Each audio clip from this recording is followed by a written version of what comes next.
Everyone, this is Kristen at Good Knit Kisses, and I hope you're having a one and fun Friday. I don't know if you're having a fun Friday, but I'm determined to have a better day. Welcome, welcome. I'm so glad that YouTube worked for me this morning.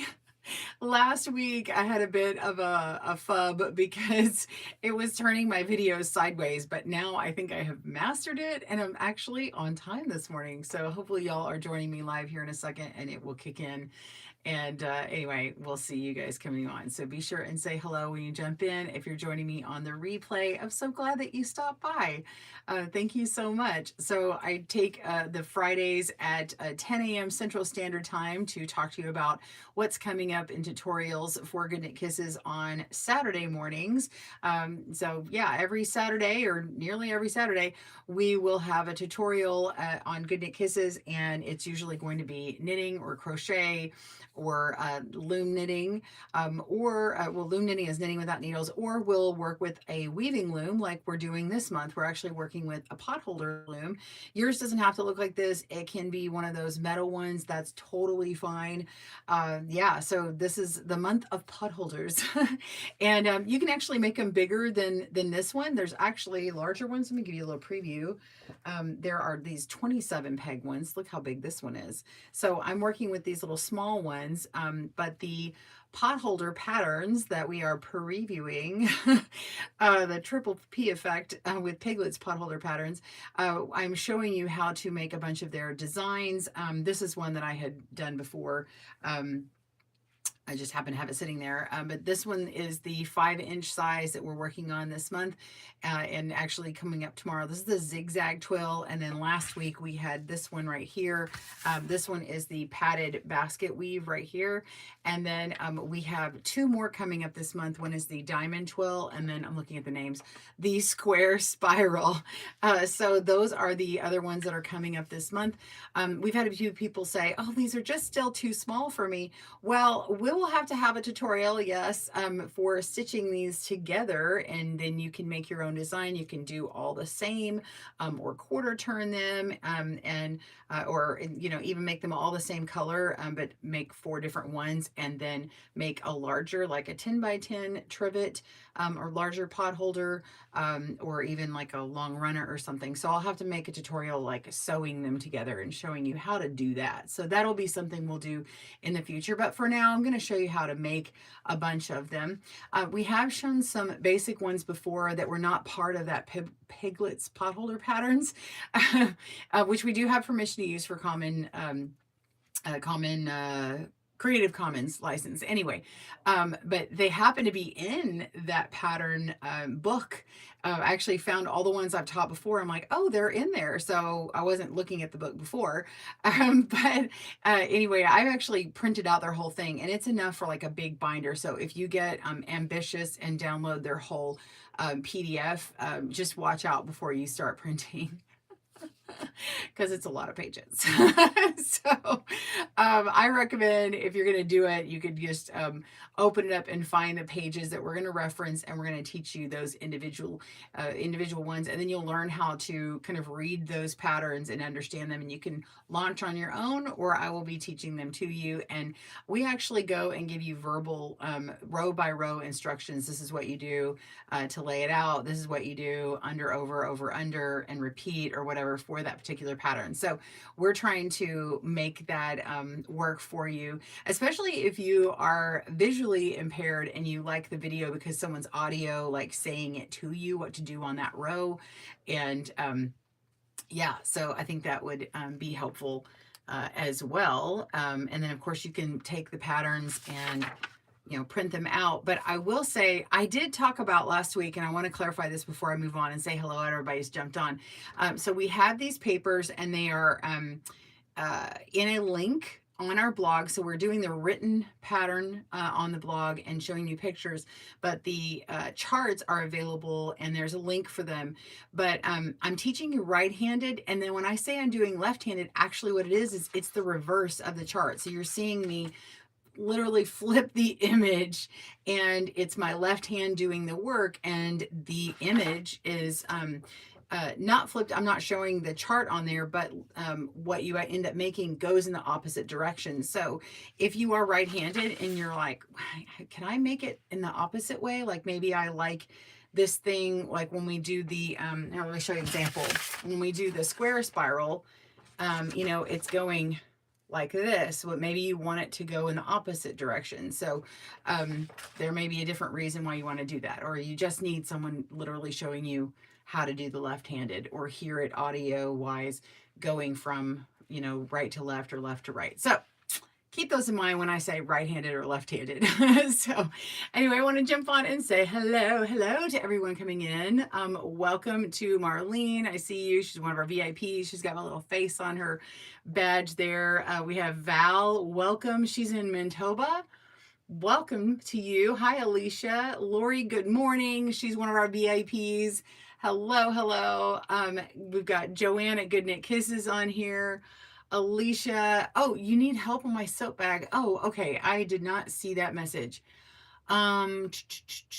Using cotton yarn, the scrubby yarn with the bind off is tight. Off the top of my head, it's been years since I've done that pattern, but if I have you doing a basic bind off, try an E-wrap. An E-wrap is going to give you more flexibility in that bind off. Make sure that you're loose on the bind off.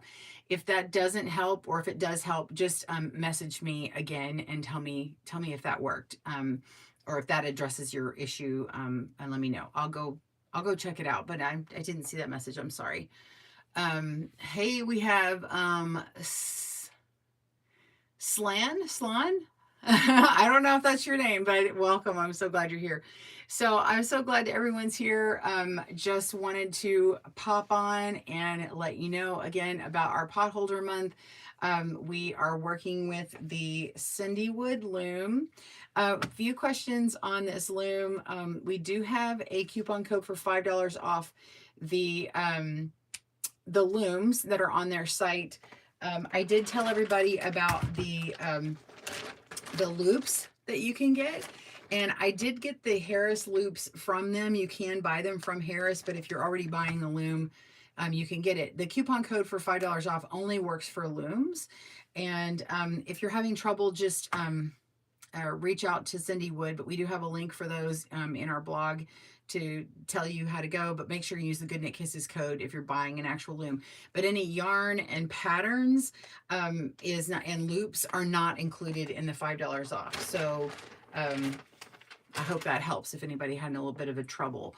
So yeah, use GoodKnitKisses as your coupon code for $5 off for a loom at Cindywood Looms. They make great quality looms. They're nice and smooth. This is an MDF wood here, and it's got these routed edges, so it's a nice soft edge. And then the pegs are really nice and tall versus any other looms out there for potholders. You're usually like really short metal ones. And I don't have any of the Harris looms, but I really like Cindywood anyway. This is the 18 pegs across, and this is the 3/8 spacing. There's also an 1/8 spacing. This makes about a 5-inch potholder, but if you use the one that's 1/2 inch, it's going to be slightly bigger. There is a 27-inch loom, and it makes much bigger potholders, but the patterns that I'm showing right now are the 18 pegs. Now, if you do get, I don't know if I can grab my book. If you do go and get that PDF with Piglet's potholder patterns, I end up, this is my whole big notebook with all that in there.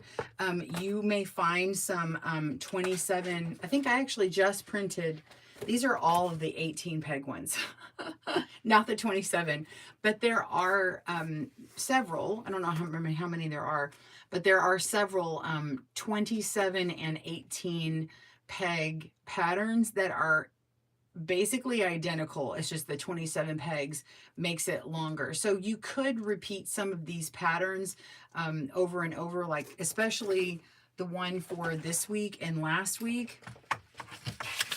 To get these looks, you can just keep going. But the one for next week, let me go look. The one for next week and the week after has a very like central look to it. It's got this particular square look to it. And so you're going to want to pay attention. If there is a larger size in the book and you decide to do the 27 peg, you're going to need to go look in their pattern PDF thing and scroll through and find the one for the 27. So you always want to look at the top and see. This one has 18 pegs across, and you want to make sure and look at that. So that being said, I hope you guys are going to enjoy the pot holders. I really think they're fun. And don't forget that they aren't just for your hot pots to put them on.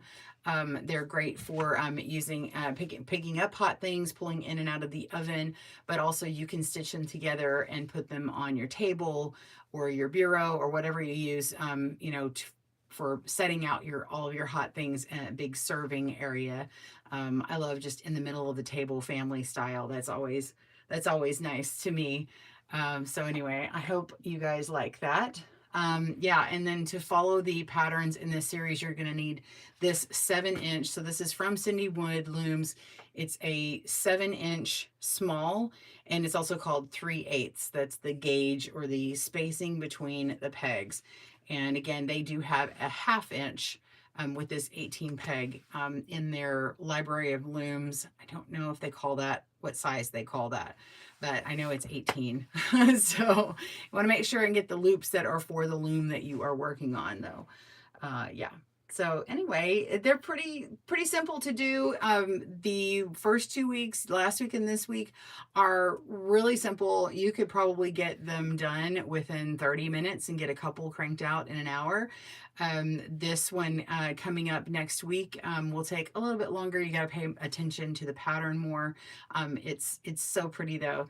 And then the one after that is going to kind of up your skills a little bit. So the skills you're going to learn in this particular month are going to be kind of an upgrade if you're used to pot holders and you're like, well, what is it? It's just every other row. It's over, under, over, under. And then you shift the next row.